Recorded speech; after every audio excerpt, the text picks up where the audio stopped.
কি করছো এখানে? বেগুন চুরি করছি। বেগুন তুলতে এসছো? হুম, বেগুনগুলো হয়ে গেছে? মনে তো হচ্ছে কাটে না কেন? এরকম করে কাটে তো নাকি? হ্যাঁ হ্যাঁ, রং করে। কাটছে না কেন? বেঁকে যাচ্ছে তাহলে এই যে খারাপ আর হয়ে একটু গোড়ার দিকটা কাট নিয়ে যাও। ও হ্যাঁ, কাঁটা ভর্তি আমার সত্যি এখন হবে নাকি? আর হবে না। এখানে প্লাস্টিকে একটা বাঁধা আছে, প্লাস্টিকটা আস্তে আস্তে খোলো। এইটা আরো বড় হয়ে গেছে। এইটা মানে পেকে হয়ে গেছে মানে দেখ তো কালারটা কিরকম হয়ে গেছে দেখছিস?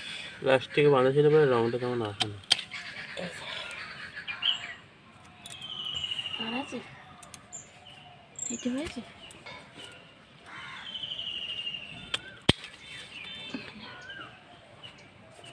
কালারগুলো ভেজে থাকবে, এই দুটো থাকবে। থাকবে, থাক না, তুলনো তুলনো। এই তো এখানে হচ্ছে একটা আর আছে আবার দৌড়ি করছে। একটা ওই মাছের এইটার জন্য ও ভালো সুবিধা পায় এরকম ঘোরার জন্য।